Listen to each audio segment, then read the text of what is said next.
So you're a beginner and you're trying to choose a camera for both photo and video, and you're thinking about the ZV-E10, obviously, and also maybe the Canon M50. But what about the iPhone? iPhone 13 Pro looks like a pretty good camera, hey? So which one do you choose? Well, you're in luck, because I have all three set up, and you know that already because I did the cut screens, but still, this is going to be fun. Let's talk about it. Now what I'm going to do is show you photos and videos. Obviously, I'm going to talk about stabilization. I am going to talk about ease of use, and I'm also going to do some low light tests, and we'll throw some audio tests in there while we're at it. And right now I'm going to show you what I'm doing is that I am using the iPhone in 4K, the Canon in 1080, and the ZV-E10 in 4K. Now the reason I am doing this in 1080 on the Canon is because in 4K there's quite a crop. There's a 1.5 times crop in 4K, and but that I could handle. But what I can't handle is the fact that it loses its good autofocus. It loses its dual pixel autofocus, and it switches to a contrast base, which is much less reliable, and you go in and out of focus. And so this is how I would use this camera. I'm also using the front-facing camera on the iPhone, and while I know the back camera is a bit of a better camera, the fact is if I am shooting myself, if I am out vlogging, so to speak, I am going to use the front-facing camera so that I can see what I'm doing. So this is going to be a very practical test. Also, all auto settings. So I enhanced auto settings on the Sony, the auto settings on the Canon, and I'm just using the iPhone, just pressing record. You can do ProRes, and you can get Filmic Pro for the iPhone. You can change around your picture profile and add LUTs and do all kinds of fancy things to these cameras, which I like to do, and I will be doing in other videos. But today, we're just talking about the beginners who take the camera out of the box and press record. They want autofocus, they want a nice picture. How do they get it? How does it look? Oh, this is a nice time.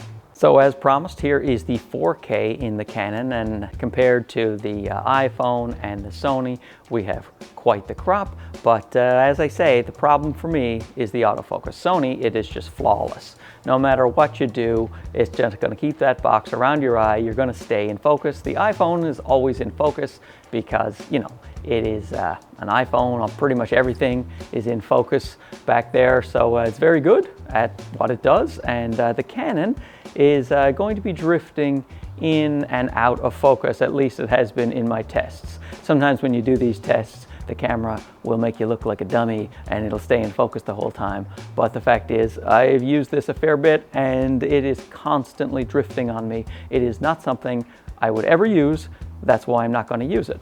But let's say you wanted to shoot in 1080. Let's compare the 1080 footages now. So here we are back in 1080 on the Canon, and we are in 1080 as well on the ZV-E10, which I have found to be soft in my tests. I always shoot 4K on the ZV-E10, and this is the 1080 on the iPhone, which is in 30 frames per second because it doesn't do 1080 with 24 frames per second. So that'll have to be switched on my editing timeline. And the Sony ZV-E10, my solution if you want lower file sizes is to use a lower bitrate in 4K. I did a whole video on that, and I'll link it in the description or over the left shoulder there.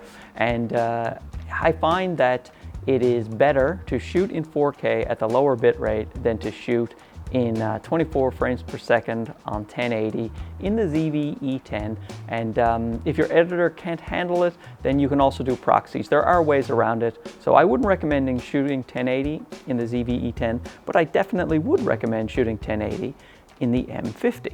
Okay, so we are in the studio, and I gotta tell you, I do not love the image coming out of any of these cameras, but I'm on all automatic settings, and I think all automatic settings don't work very well inside a studio where you have, you know, studio lights. Maybe if you were sitting in front of a window, the sunlight does you a lot of favors. If anything, the iPhone looks like it's a little bit better to me. It's probably going to be noisier, grainier, more digital-like, but at least my skin looks like I have some blood in it. Everybody else, I look very, very pale, but that's it. When you're just letting the cameras decide on the white balance and you're letting them decide on the shutter speed and all the other things, then this is the image that you're gonna get. So you know what? I can't take it anymore. Let me show you how I would actually use the cameras in the studio. Well, except the iPhone, because there's not much that I can do with that. Now check this out. With minimal camera knowledge, and I'm talking about knowledge that even someone like me has about cameras, you can make the Canon M50 or the ZV-E10 look like a great studio camera or a great camera in general. And I really like the images that I'll get out of these scenarios with the mirrorless cameras compared to the iPhone. See, the thing is, what I did is I upgraded the lens. I have a Sigma 16mm f1.4. I also used 4K and manually focused, manually white balanced, and then I applied a Paul Leeming corrective LUT, and to me this looks quite good. And with the iPhone, I'm just not going to have that type of latitude. With the mirrorless cameras, the sky's the limit. You can get better and better quality if you invest more time and effort and maybe some more money into things like lenses. But anyway, I'm a camera guy. I just wanted to get this off my chest. I just couldn't stand to have a whole video where I did nothing but auto settings. Right? Okay. Oh, I should show you the ZV-E10 as well in this scenario and see how that looks. So this is the little ZV-E10, which I have featured many times on my channel. I'm using the HLG3 picture profile with a Paul Leeming corrective LUT, and again, a 16mm Sigma f1.4. I have 3 of these lenses for different mounts kicking around here right now. But anyway, I will get more dynamic range out of the HLG3 picture profile and the Sony sensor than I would on the Canon, but to me both look better than regular iPhone footage, and that's why I prefer cameras like this for the studio. And this is the iPhone in that same lighting scenario. What do you think?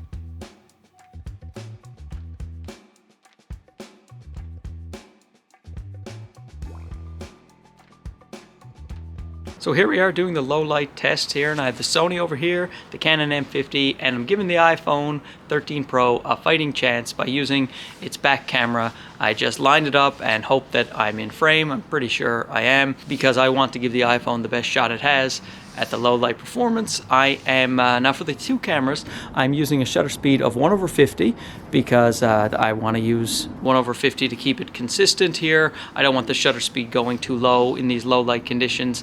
And they're both at f3.5, which is the lowest f-stop that you can go on these 2 kit lenses. So these are already pretty low light conditions, and we'll check it out how it actually looks. We're doing auto white balance as well, and now I'm just going to lower the lights a little bit. Okay, so now we are at ISO 25,600 on the ZV-E10, the auto ISO on the M50. It looks like it's maxed out right now, but I can't be sure because all it says is auto, and there is the iPhone right there, which I'm assuming is not doing too great. According to the screens on the back, the Sony looks like it's doing better, but you never know with the screens. I'll have to see what it looks like in post, but I see a nice bit of noise and grain on the M50, and I can't see anything on the iPhone. And the Sony looks okay. It looks okay, but Sony's known for being pretty good in the low light, even with their APS-C line. So let's lower the lights a little more, shall we? Okay, so I have my backyard lights at 35% now. They're almost off, basically. And the Sony, I can still see the screen. It's maxed out at ISO 32,000. The Canon does not look like it's doing well. We'll check it in post, but it looks pretty dark. Apple phone, the iPhone 13 Pro, I don't know how it's doing, but I doubt it's very good. And now, just for fun, the lights are off entirely. Can we salvage anything? Can we see anything? I don't know. We'll find out. I'll bump up the exposure in post. I'll see if we can make out anything, because if you can see anything at all on a screen, then you know, hey, that's something, right? It could be like a documentary, an underground documentary about miners, you know? Not miners, not young people. I mean people who dig up rocks and gold and stuff. And now we'll do the Canon in 4K just to see if that helps it fare any better. Of course, there is that crop, and I had to manually focus because I don't want to be constantly losing focus in these low light conditions. And there's your iPhone right there, and here is the Sony with the non-crop here, and I will turn the lights down to 50% like last time. Okay, so now the lights are at 50%. How are you doing, Canon? How you doing, iPhone and Sony?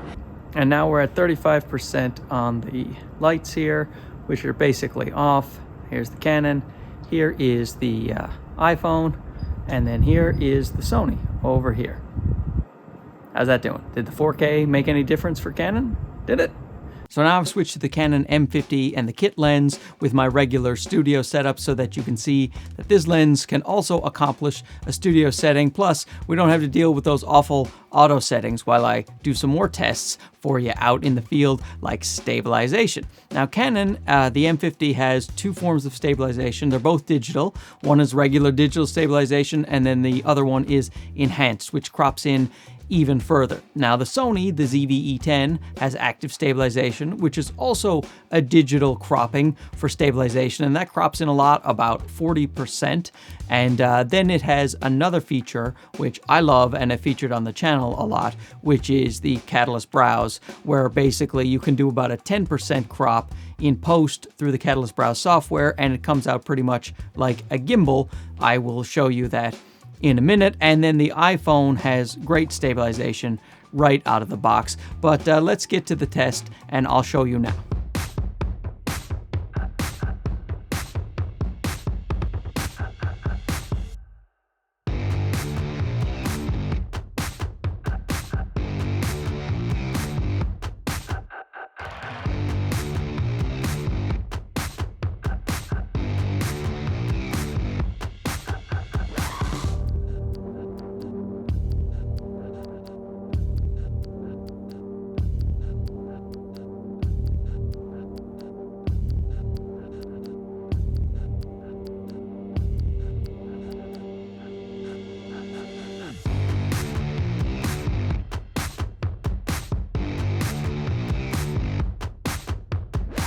Now, I think all of the modes are actually usable if you're careful. I think that the Catalyst Browse and the iPhone footage were more stable than anything else. And also, you got to remember too, if you're going to be vlogging with this thing, you need like a selfie stick that extends further when you're doing those enhanced stabilization or the active stabilization, because it crops in so much that you can't just hold the camera here, or you'll just be focused on one nostril. And very few people will want to see that. There's a couple of you who would, but very few. Now let's move on to a little slow motion test, because all of these cameras can do slow motion. The Canon, unfortunately, can only do 720p slow motion, whereas the iPhone and the ZV-E10 can do 1080. Let's just take a look at how that looks.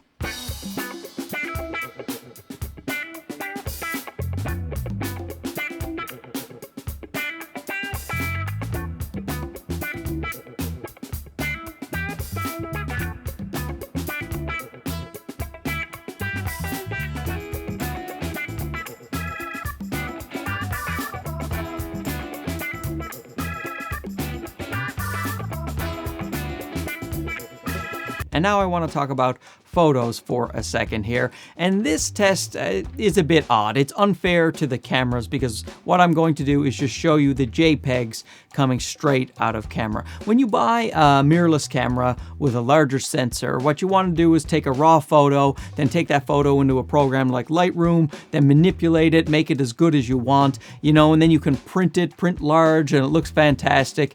And that is what you want to do with these cameras. But again, what this video is all about is if a beginner just picked up the camera or the iPhone and snapped a pic and wanted to upload it to social media without doing any editing, anything like that, what would they get? I will show you what you will get. And here it is, 3 photos back to back. And the photo that is coming of me, first of all, special treat, you're welcome. I got a friend of mine to just press the button. He had no idea how to use any cameras, so just got him to press the button in auto settings on both cameras and just click the shutter on the iPhone. And let's take a look at that now.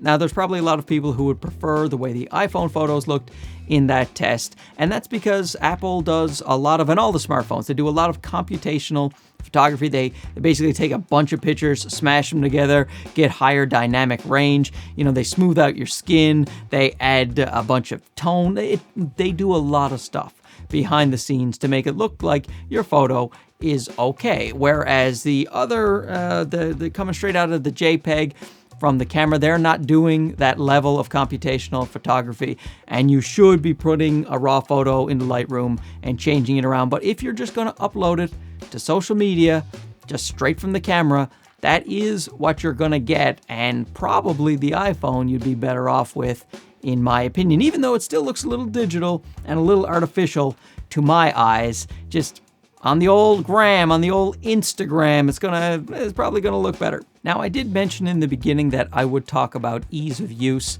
of the cameras, and the iPhone is the easiest to use because you just press the button and that is all that you do. But when it comes to the two mirrorless cameras, the Canon is definitely the easier to use camera because it has a very nice touch screen, and that screen actually is a nicer resolution than the Sony ZV-E10 screen. So if you're new to mirrorless cameras, the Sony menu is going to be a bit confusing and a bit frustrating. You can learn it, and the fact is the Sony camera, they work really well. Once you learn a few basics, they work extremely well. But the Canon camera, to be able to use that nice touch screen is just, it's so much easier for me, for anyone. It doesn't matter if you're a beginner or not. It's much better to use a touch screen for the menu system, in my opinion, whereas the Sony, the only touching you can do is touch to track. You can't do anything in the menus touch-wise, and that is frustrating for a lot of people. I'm used to it by now, but if you're just starting out,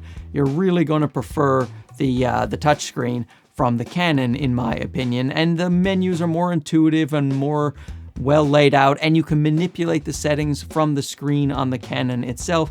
So for me, ease of use definitely goes for the Canon, but you know, it's a camera. You'll figure out the Sony as well.